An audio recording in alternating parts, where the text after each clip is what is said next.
राजेंद्र पाल जी हमारे साथ में है इस आंदोलन में, और उनको फिर से मतलब काफ़ी मीडिया ने भी और काफ़ी जनता ने घेर रखा है।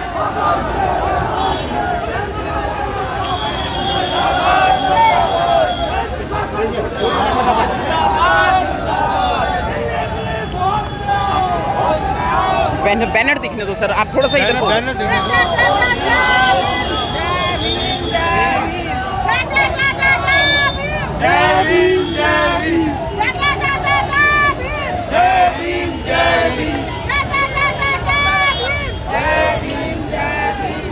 ये दलितों की आवाज़ है, बहुजनों की आवाज़ है, और अगर यहाँ आज आए हैं, इकट्ठा हुए हैं, तो इसका एक मतलब है, और ये मतलब कुछ ना कुछ रिजल्ट लेकर ज़रूर आएगा, और ये रिजल्ट बहुजनों के हक में ही होगा। ये बहुजनों की आवाज़ है, ये व्यर्थ नहीं जाएगी।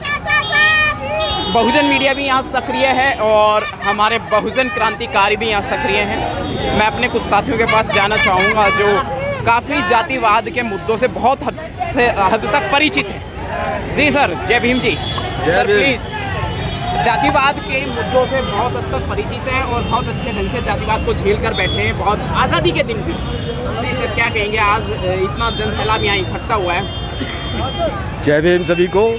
आज साथियों को ये जो जन आंदोलन शुरू हुआ है, रितु जी के समर्थन में सभी हम समर्थन कर रहे हैं। जो उन लोगों के साथ में जाति हुई है उसी में मैं तुगलकाबाद गांव जाट समाज से मानव समिति से प्रेसिडेंट हूँ, जो कि हमारी लड़ाई भी इसी मुद्दे से है कि जो कि बाबा साहब की मूर्ति को हमारे यहाँ से गिरा दिया गया था और ज़बरदस्ती से, और प्राचा साहब भी इसी केस को हमारे को डील कर रहे हैं, और अभी भी वहाँ पे। अच्छा, आपका केस भी प्राचा साहब ही लड़ रहे हैं? हाँ, प्राचा साहब ही देख रहे हैं। और आज भी गुर्जर समाज के कुछ लोग उस पर कब्जा करे हुए। बोल रहे आप? मैं तुगलकाबाद से।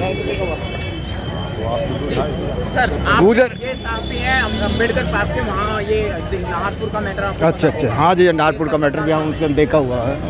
तो मतलब जो बाबा साहब की मूर्तियों का स्थान भी ये सुरक्षित नहीं रहने दे रहे, पुश्तैनी जमीनों को सुरक्षित नहीं रहने दे रहे।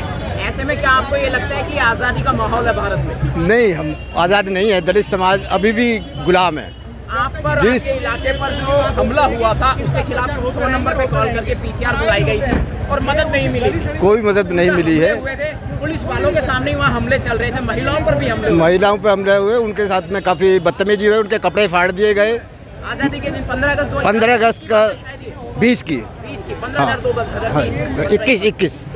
2021 का। तो आज भी जो जगह है वहाँ पे ज़बरदस्ती कब्जे हैं। और आपका मामला अदालत में चल रहा है, क्या आपको लगता है कि इंसाफ मिल पाएगा? देखो, प्राचा साहब इसको देख रहे हैं, तो हमें लग रहा है कि वो इंसाफ दिला के रहेंगे हमें। एक प्राचा साहब, बिल्कुल प्राचा साहब हम लोगों की लड़ाई लड़ रहे हैं, बहुजनों की लड़ाई लड़ रहे हैं, और वो अदालतों में भी जमकर डटकर मुकाबला करते हैं अनुवादी ताकतों से।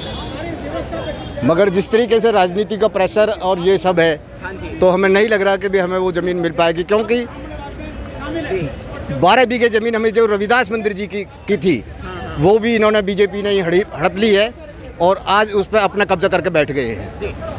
ये जो मनुवादी ताकतें हैं, हम लोगों की ज़मीनें छीन रही हैं, इसके पीछे इनकी क्या नियति है? लालची हैं, डकैते हैं ये लोग? डकैती समझो एक प्रकार से इनको, कभी हमारे जहाँ पे भी चाहे उस ज़मीन पर कब्जा कर ले, DDA की है या दलित समाज की है, सभी जगह पर इन्होंने कब्जा करके एक इंडस्ट्री एरिया बना दिया है तुगलकाबाद गांव को। कमाई का साधन बना। हाँ जी, तुगलकाबाद गांव नहीं रहा, एक इंडस्ट्री बना दी है उन्होंने, जिससे लोग लाखों रुपए कमा रहे हैं।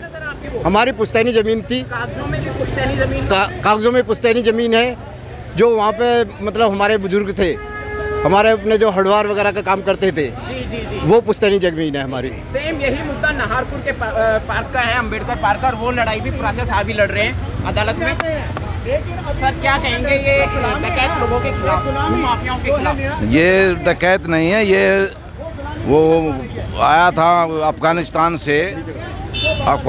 से आया था मोहम्मद गोरी, उसी की तरह लुटेरे हैं ये।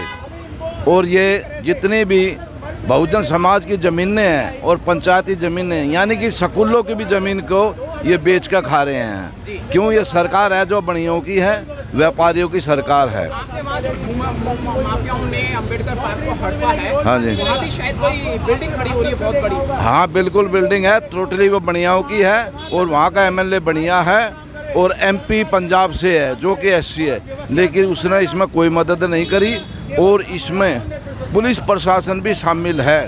क्यों? उनको भी इसमें घूस दी गई है। जब 8/5 को हमारे गांव को छावनी बनाकर हमारे बहुजन समाज को ज़बरदस्ती घरों में से निकलने नहीं दिया। सरकारें सत्ता में आ गई हैं जो बाबा साहेब का सम्मान नहीं करती, जबकि बाबा साहेब के संविधान से ही देश चल रहा है। ये तो एक ढपोसला है, बाबा साहब की मूर्ति को ये लगा कर ढपोसला कर रहे हैं, बाबा साहब के नाम से कमा रहे हैं। बाबा साहब को, बहुजन समाज को कोई बेनिफिट नहीं दिया जा रहा है। उनकी ज़मीनें, ये सब पैसे उसे सब उनका जो बहुजन समाज की रियायत मिलती है गवर्नमेंट से, जो पार्लियामेंट से पास होता, उसको भी खा जाते हैं। ये बहुत गलत नीति है। जीते जागते उदाहरण प्रत्यक्ष रूप में हमारे सामने मौजूद हैं और दोनों ही अम्बेडकर पार्क और बाबा साहेब की प्रतिमा से संबंधित हैं और खंडित किया गया और जमीनों को हड़पा गया। ये मिले जुले मुद्दे, एक जैसे मुद्दे पूरे देश में घटित हो रहे हैं मनोवादी सरकारों द्वारा। क्या दिखाई दे रहा है सर? ये मिले जुले हैं। इन कागजों में भी हमने देखा, आरटीआई लगाई है, कागजों में इन खसरे नंबर बदल दिए हैं। ये मतलब अंदर तक हाँ, इधर और जो जवाब मांगते हैं उसका जवाब नहीं है, आरटीआई का भी जवाब नहीं दे रही है। ये सब इनकी तानाशाही राज है इनका, जो कि गरीबों को लिए तो खास कर है। जो समय पहले बाबा साहब के टाइम में था, पहले बाबा साहब तो लड़ते थे, उससे भी बुरा समय लाने की सोच रहे हैं ये। थैंक यू सर, दोबारा मुलाकात होगी। ठीक है सर, आओ सर आगे आ जाओ क्योंकि हम सबसे लास्ट में चल रहे, पीछे चल रहे हैं। कोई बात नहीं, एक इंटरव्यू हम ठीक है, आवाज़ भी सही आ रही है। हाँ चलो ठीक है। ये सर दोनों अम्बेडकर पार्क का किया अभी।